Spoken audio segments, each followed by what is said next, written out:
శ్రీమాత్రే నమః. అందరికీ నమస్కారం. మాఘపురాణం 3వ అధ్యాయం గురించి ఇప్పుడు మనం మాట్లాడుకుందాం. వశిష్ఠ మహాముని దిలీప మహారాజుతో ఇలా అంటున్నారు. ఓ దిలీప మహారాజా, ఒకానొక సమయంలో వింధ్య పర్వతానికి హిమాచల పర్వతానికి మధ్యలోనున్న స్థలములో పెద్ద కరువు ఏర్పడింది. తాగటానికి నీరు, తినటానికి తిండి కూడా లేక ప్రజలు ఎంతగానో బాధపడ్డారు. పశువులకి మేత సరిగ్గా దొరకక ఎన్నో పశువులు ప్రాణాలు కోల్పోయాయి. పంటలు అన్నీ ఎండిపోసాగాయి. కనీసం తాగటానికి నీరు కూడా లేని ఆ స్థితిని చూసి అందరూ అక్కడి నుండి వెళ్ళిపోయారు. అదే సమయంలో అక్కడ తపస్సంపన్నుడైన భృగు మహర్షి కూడా ఉండేవారు. ఆయన ఆ స్థలాన్ని వదిలి వెళ్ళలేకపోయారు. చాలా కాలం అక్కడే ఉన్నారు. ఆ తర్వాత అక్కడి నుండి హిమాలయ ప్రాంతానికి వెళ్లారు. ఆ హిమాలయ ప్రాంతం నుండి పడమట దిక్కున ఒక కొండ ఉన్నది. ఆ కొండ దగ్గరే కైలాస పర్వతం కనిపిస్తుంది. హిమాచల పర్వతమంతా మంచుతో కప్పబడి ఉండటం వలన కైలాస పర్వతాన్ని చూడటానికి వెండి కొండలా కనిపించేది. అక్కడికి ఎంతోమంది మహర్షులు, జ్ఞానులు, సిద్ధులు అందరూ వచ్చి శ్రీమన్నారాయణుణ్ణి భక్తితో ధ్యానించి వెళ్లేవారు. ఇంకొందరు యక్ష కిన్నెర కింపురుషాదులు అక్కడికి వచ్చి ఆ ప్రదేశంలో విహారానికై వచ్చేవారు. ఇదంతా విన్న దిలీప చక్రవర్తి ఇలా అడుగుతున్నారు. ఓ మహాత్మా, ఆ పర్వతం యొక్క విశిష్టత ఏంటి? ఆ పర్వతం ఎందుకంత విశిష్టమైనది? ఈ విషయాన్ని నేను తెలుసుకోవాలనుకుంటున్నాను. మీరు నాకు చెప్పమని కోరారు. ఇది విన్న వశిష్ఠుల వారు ఇలా అంటున్నారు.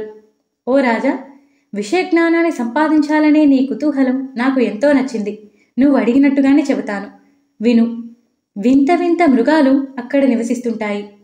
చూడటానికి ఎంతో విచిత్రమైన చెట్లు, ఎంతో చూడచక్కగా అనిపించే ఆకర్షణీయమైన ప్రదేశం అక్కడ ఉంటుంది.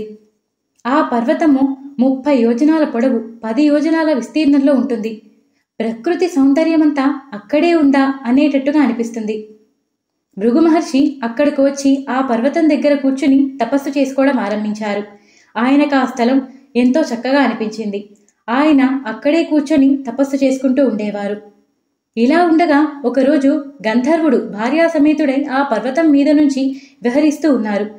అప్పుడు ఆయన అక్కడ తపస్సు చేసుకుంటున్న భృగు మహర్షిని చూశారు.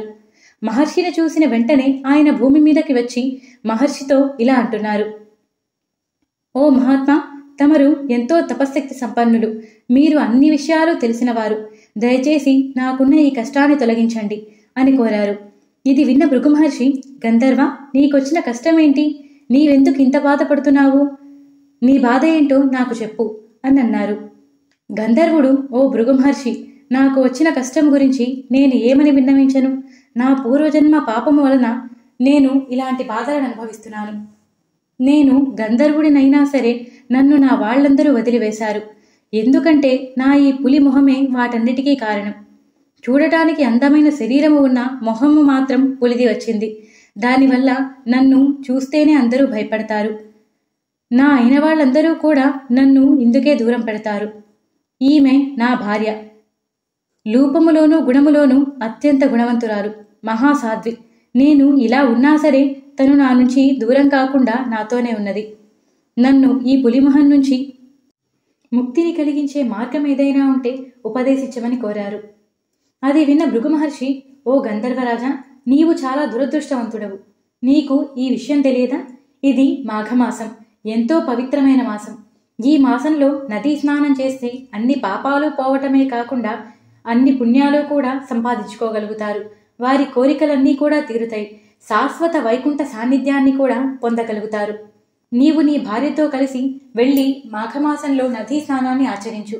ప్రతిరోజు తప్పకుండా ఆచరించు. నీకు ఖచ్చితంగా ఆ శ్రీ మహావిష్ణువు ఏదో ఒక దారి చూపుతాడు అని చెప్పాడు. ఇది విన్న గంధర్వుడు, అతని భార్య కూడా ఎంతో శ్రద్ధగా ముని చెప్పినట్టుగా విన్నారు. మాఘమాస స్నానమును చేశారు. వెంటనే సమీపంలోనున్న నది దగ్గరకు వెళ్లి గంధర్వుడు ముని చెప్పినట్లుగా ప్రతిరోజు స్నానం చేయటం ఆరంభించాడు. అతడు స్నానం చేసిన వెంటనే అతడికి పులిమొహం రూపము పోయి అందమైన ముఖంతో వెలిగిపోయే గంధర్వుడిగా మారిపోయాడు. అది చూసి వారిద్దరూ ఎంతగానో ఆనందించారు. కొంతసేపటికి ఆ గంధర్వ దంపతులు ఇద్దరూ కూడా భృగు మహర్షి దగ్గరకు వెళ్లి ఆయనకు సాష్టాంగ ప్రణామాలు చేసి ఆయనకు వారి కృతజ్ఞతలు తెలిపారు. అప్పుడు భృగు మహర్షి వారిద్దరిని ఆశీర్వదించారు. అలా గంధర్వ చరిత్రను వశిష్ఠ మహాముని దిలీపరాజునకు వివరించారు. రాజా, విన్నావు కదా మాఘమాస ప్రత్యేకత. కాబట్టి మాఘమాసంలో కేవలం నదీ స్నానం ఆచరించినంతనే ఎంత పుణ్యం కలిగిందో తెలుసుకున్నావు కదా. మాఘమాస మహిమ ఎంత శక్తివంతమైందో తెలిసిందా అని అన్నారు. ఇక్కడితో మాఘపురాణం 3వ అధ్యాయం సంపూర్ణం. 4వ అధ్యాయంతో మళ్ళీ కలుసుకుందాం. నేను చెప్పిన తీరు మీకు నచ్చినట్టయితే వీడియోకి ఒక లైక్ చేయండి. మన ఛానల్ని చూడటం ఇదే ఫస్ట్ టైం అయితే సబ్స్క్రైబ్ చేసుకోండి. పక్కనే ఉన్న బెల్ సింబల్ని ఆన్ చేసుకోవడం మర్చిపోకండి. అలా అయితే నేను పెట్టే ప్రతి వీడియో తప్పకుండా మీకు ఫస్ట్ నోటిఫికేషన్ వస్తుంది.